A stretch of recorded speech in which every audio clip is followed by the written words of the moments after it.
ഇന്ന് തന്നെ ഡൗൺലോഡ് ചെയ്യൂ. കാണൂ നിങ്ങളുടെ ഫേവറേറ്റ് ഷോസ്. ഡെയ്സി, ഡെയ്സി, അവിടെ നിൽക്ക്.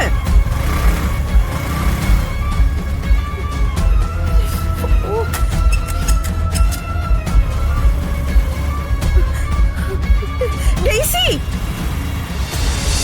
പറ, അവനെപ്പോ എന്റെ അടുത്ത് വരും? സത്യമേ, വിഷ്ണുവിനെ കണ്ടെത്താൻ വേണ്ടിയല്ലേ നമ്മളെല്ലാം ശ്രമിച്ചുകൊണ്ടിരിക്കുന്നത്. ഇവള് വലിയ കളക്ടർ അല്ലേ?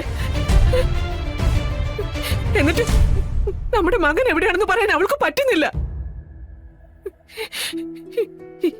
എനിക്കിപ്പോ അറിയണം, എന്റെ മകൻ എവിടെയാ? സത്യമേ, വിഷ്ണുവേട്ടന് ഒരു ആപത്തും വരില്ല. നാളെ ഞാൻ ഇവിടുന്ന് പോയാ സത്യമ്മയുടെ മകനെയും കൊണ്ട് സത്യമ്മയുടെ മുന്നിലേക്ക് ഞാൻ വരും. ഇത് ശാലിനി തരുന്ന വാക്ക, ജില്ലാ കളക്ടറുടെ വാക്ക്. എനിക്കെന്റെ മോനെ കിട്ടിയാ മതി, വേറൊന്നും വേണ്ട. എനിക്ക് അവനെ കാണാതെ ജീവിക്കാനാവില്ല.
മോളെ,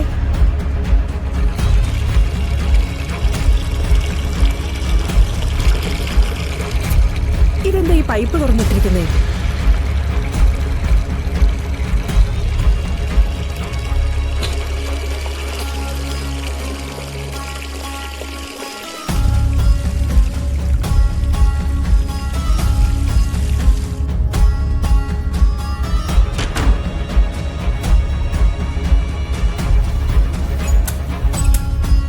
ഡെയ്സി, മോളെ ഡെയ്സി.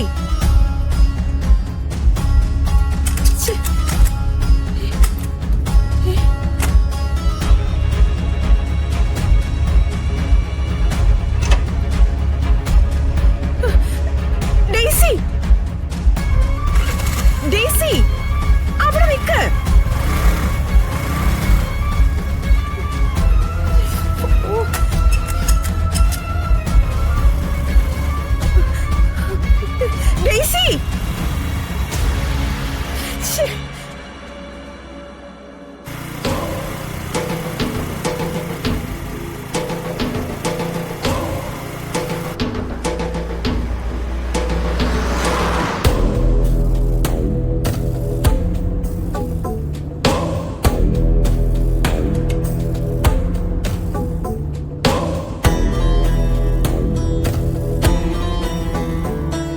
ഞങ്ങൾ പറയുന്ന രീതിയിൽ മുന്നോട്ട് പോയാൽ വിഷ്ണു ഞങ്ങളുടെ കയ്യിൽ സുരക്ഷിതനായിരിക്കും.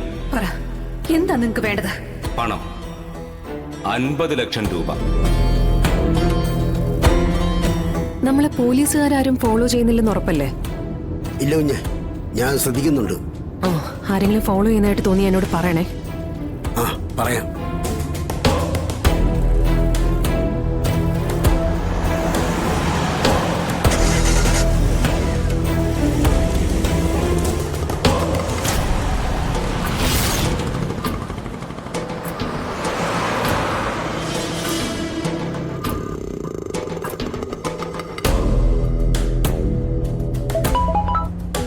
ആ, എന്താണോ? സർ, കളക്ടർ വാഹനം കടന്നുപോയിട്ടുണ്ട്. ഞങ്ങൾ പിന്തുടരണോ? ആ വാഹനത്തെ ഫോളോ ചെയ്യുവാണെന്ന് ഒരിക്കലും സംശയിക്കാത്ത രീതിയിൽ വേണം മുന്നോട്ട് പോവാൻ.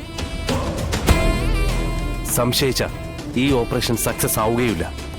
അവന്മാര് നമ്മുടെ കയ്യിൽ നിന്ന് വഴുതി പോവുകയും ചെയ്യും. നമ്മൾ കളക്ടറെ പിന്തുടരുന്നുണ്ടെന്ന കാര്യം കളക്ടർക്ക് അറിയാവുന്നതല്ലേ സർ? അതറിയാവുന്നതാണ്. പക്ഷേ അത് അവന്മാരറിയാതിരിക്കാനുള്ള മുൻകരുതലുകൾ നമ്മൾ എടുക്കണമെന്ന്. Okay sir.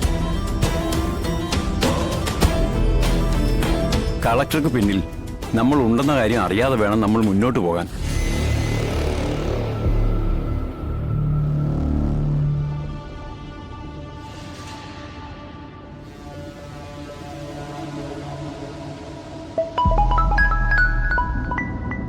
ആ, ഹലോ മാഡം. അവര് പറഞ്ഞതനുസരിച്ച് പമ്പ് ഹൗസിന് മുന്നിലേക്ക് ഞങ്ങൾ എത്തിക്കൊണ്ടിരിക്കുക. ഏതാണ്ട് അതിന്റെ അടുത്ത് തന്നെ ഞാനും ഉണ്ട് മാഡം. അവർക്ക് സംശയമൊന്നും തോന്നില്ലല്ലോ? ഏയ് ഇല്ല. അവിടെ എത്തിക്കഴിഞ്ഞ് അവര് പറയുന്ന നിർദ്ദേശത്തിൽ കാര്യങ്ങൾ ചെയ്യുക. മാഡം ഒന്നുകൊണ്ടും പേടിക്കണ്ട. അവരറിയാതെ മാഡത്തിന്റെ 100 മീറ്റർ ചുറ്റളവിൽ ഞങ്ങൾ ഉണ്ടാവും. ധൈര്യമായി ഡീൽ ചെയ്യാം. ശരി.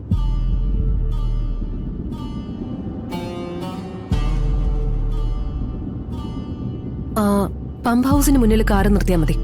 ആ,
ഹലോ സാർ.